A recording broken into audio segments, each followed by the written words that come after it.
Ladies and gentlemen, I just finished watching Pluribus episode 8, and I have to tell you off the bat, I gotta rip this one off.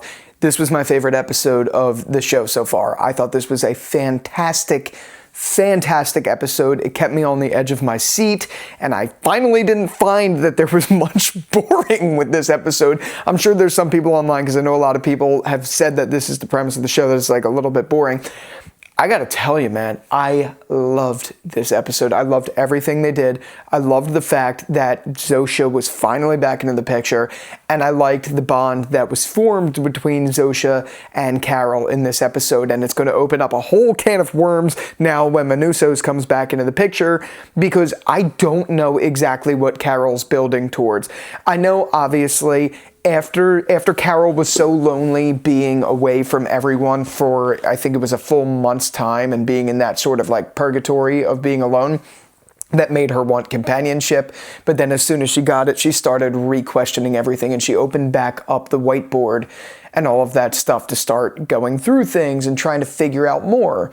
But I loved how in this episode we finally got the one thing that we've been waiting all 8 episodes for, and that's for Carol to actually ask them questions and learn things that we didn't know before. So it was very interesting to see Carol, which I think is a very interesting topic and something that we're going to see how this goes in the next episode, but even if it's her like putting on a show just to learn more about these people so she could gain as much knowledge, I don't know. Like, I don't know where she's going to take this, what she's going to build from this. Is she going to try to come up with a cure with all of this stuff, try to save it? I don't know.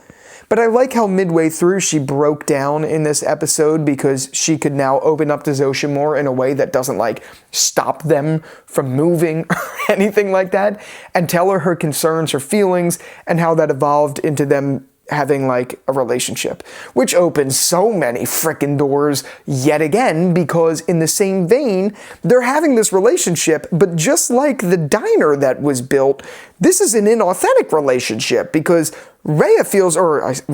Carol feels this way towards Zosa, but the world is like putting on a show for Carol. So obviously Zosa herself doesn't feel this way at all.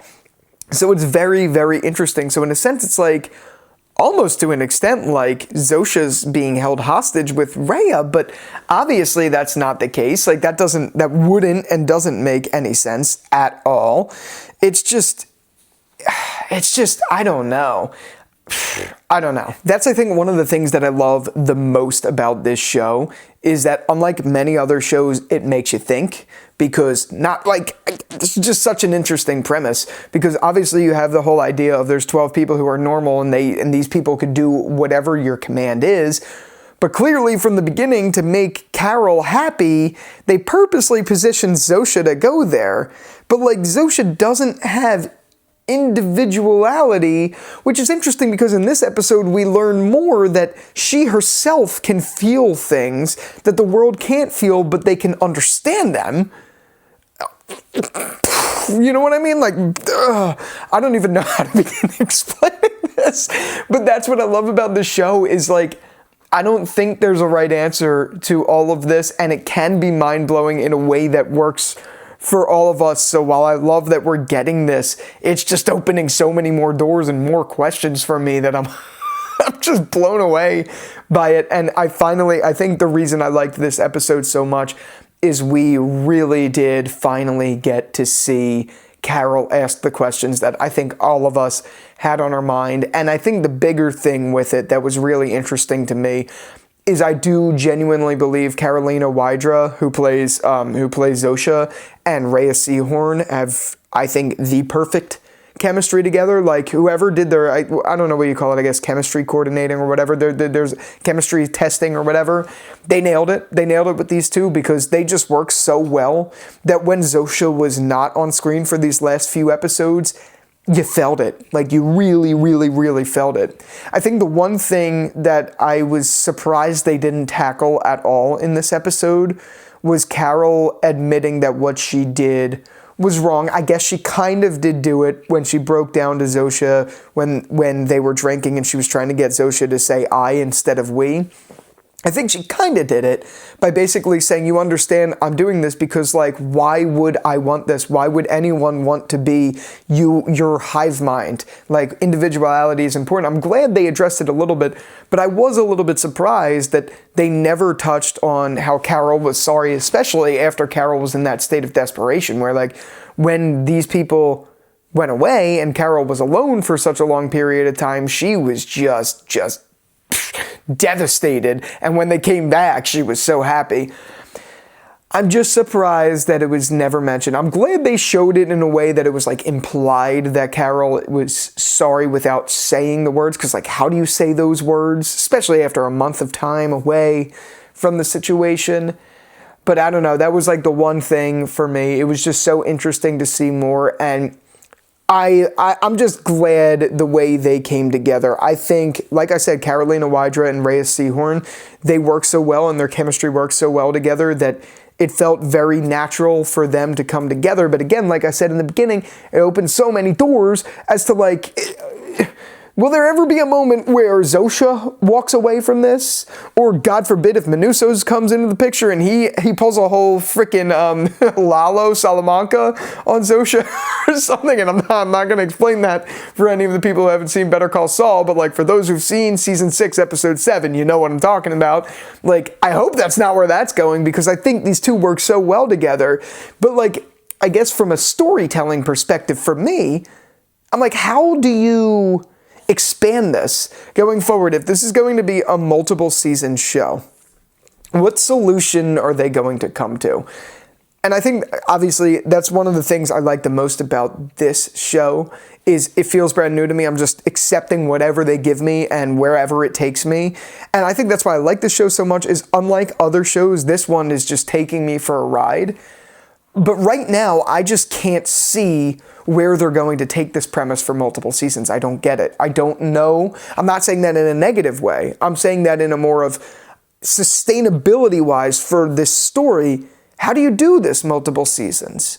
Like, at some point, I'm sure Carol is going to teeter-totter again. Clearly, Carol is still writing all of this stuff for something. Is she writing a new book, not a Waikaro book for herself? Is she using this to save the world? I don't think it's I don't think she's writing a book, but like, there's got to be a reason that obviously she's still hiding this, that she's doing all of this, and all of that stuff. But you could tell Carol is also still happy because, in a sense, Helen is in Zosa. So even though Zosa isn't Helen, Zosa has Helen's mind as well as the world's mind. But that's weird. Like the whole time I'm watching, I just got to be honest with you. And you see it on the board when they were talking about, when Carol was writing on the board of all the things she's learning about Zosa and all of these people. You could see in there when she's talking, there was a section about how they all like cuddle together. And she was asking like, do they have sex and all of that stuff. And in my head, I'm like, for me, if I was Carol, I wouldn't want to have sex with these people because, like, even though Zosa would be the only one that would feel it, like, they all were there. You know what I mean? Maybe they weren't there, but, like, they all knew, and, like, they all, like, felt the emotion of it. Like, that would freak me the fuck out. I don't know why, but those are the things this episode had me thinking. I'm like, the whole time I'm watching, I'm thinking about Zosa, right? And I'm like, yes, this is a hive mind. And even though they kind of explained it a little bit where Zosa feels things, where like she only feels the things she feels like physically, but like everyone feels the psychological reaction to that. Like, does Zosa have any sort of individuality in there? Like, they still haven't addressed that in this season yet, and I wonder if they're going to because they're teeter-tottering on that question, and they're teeter-tottering it even by what's on the board. Like, and even in this episode, by Carol asking Zosa what Zosa's favorite food was, and it kind of tripped up Zosa for a minute, and then she went back, talked about how she liked mango ice cream and all of that stuff. In my head, I'm like, yes, Zosa is clearly putting on a show by now switching her words to I instead of we and being more happy and all that stuff, yes. But like, is there any individuality in there somewhere? Even if it's still like, yet again, I don't know how to express my thoughts or feelings about this in that way, because this show is just doing such a good job of blowing my fucking mind that I don't know how to do that. And that's why, look, I know that one episode I didn't like, and I do think the general consensus of the season has been that it is slower. But, like, this show is just so good for this thought-provoking manner that it has. It's so engaging. It's so fun to watch for that reason, even if the episodes are a little slower. But now, this was the penultimate episode, and going into episode 9... I'm, like, concerned for where this is going to go, because obviously I want to be on the side of Manusso's and Carol. Yes, I want to be on their sides. But in the same vein, I'm liking what's going on with Zosa and Carol. I really enjoy it. I like their chemistry, and I want to see how that naturally develops. But if that naturally develops, how much more story can you give? So in a sense, Manusso's there, it means something, and we need to see more of that. But, like, I don't want, like, if God forbid they kill off Zosa, which I don't want to happen, but if Manusso's does kill Zosa, I do not know where the fuck this is going to go. Because, like, I love Zosa and Carol together. I don't want them to end, but, like, Manusso's coming in is going to cause a rift, like 1,000,000%. So how are they going to bridge that gap? That's what I'm excited to see. I have a feeling a lot of that is going to be saved for season 2, because we only have one episode to go. Curious to see how long that episode is, because this one was only 43 minutes. So are we going to get like an hour episode? I don't know. But I am very interested to see, and man, I gotta tell you, yes, this is a slower burn season of TV. It just is. But man, is it fucking good and thought-provoking, unlike any show I have ever seen in my entire life. I love it for that reason. Rhea Seehorn and Carolina Wydra are just doing such an incredible job.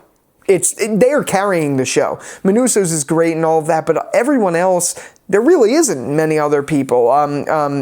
Diabate, he's like a background character. He's like in it a little bit, but he doesn't have that depth. The other people obviously don't either, so it's really just Zosa and Carol and Manusso's now a little bit. So like, I don't want them to kill off Zosa. I hope they don't do that. I really hope they don't do that. I'm just interested to see how they could spin this show to develop this plot a little bit more. I'd love to hear your thoughts down in the comments below. I fucking loved this episode. This was my favorite. I would give this like a 9.5. I almost said 10 out of 10. I'm not going to do that because I really did wish they covered a little bit more of the apology there, but that's not that big of a deal. But this was the best episode of the season, in my opinion. Well, okay, let me rephrase. The pilot episode was an incredible episode of TV for any TV show. But I think out of what we've gotten so far in Pluribus, this is my favorite episode of Pluribus. Does that make sense? I give this analogy a lot. It's like The Dark Side of the Moon by Pink Floyd. It's the best album of all time, but it's probably not the best Pink Floyd album. Does that make sense? That's how I felt about this episode. Okay. Because I would say, honestly, just to ramble for a second, Animals is probably the best Pink Floyd album. Maybe The Wall, but I would say probably Animals. But Dark Side of the Moon is the best album of all time. Like, it doesn't matter what band it is. If you're picking up what I'm putting down, that's what I mean. But yeah, sorry guys again that I haven't been posting too much on this account. Again, as I mentioned, I'm in the process of moving. I've got a lot going on. I developed an app recently, and I'm still working on it and things like that. So my time has just been spread out a lot. And honestly, guys, I've never really talked about my TikTok on here, but I've been having some growth on TikTok lately, and I've been enjoying it. I've been posting a lot more there. So if you're not following me on TikTok, be sure to do it. It's Jerry's.takes. I post a lot of voice impression stuff there, like my most recent ones are Mrs. Fowl. This is my impression of Mrs. Fowl from Jimmy Neutron saying Carl did a good job. Very good, Carl! I don't know why I'm doing that in here, or like Tom Hanks and shit like that. It's stupid shit. But if you enjoy it, it's fun and it's working. We're growing, so that's exciting. But that doesn't mean I'm going to stop posting here or anything. I'm just letting you know why it's been a little bit slower. Things have been taking up a little bit more time. I have every priority in the world of still continuing YouTube. I'm not stopping that in any which way. But lately with the app development, a new job starting, moving, that picking up speed, there's only so much I could do up here. I just can't do it all. So that means I can't get out like video essays right this second. I promise you I'm not done with them. But yeah, there we go. That's my thoughts on the episode. That's some extra updates as well. And with all that out of the way, thank you again so much for watching this. And until the next one, I will talk to you later. Peace out.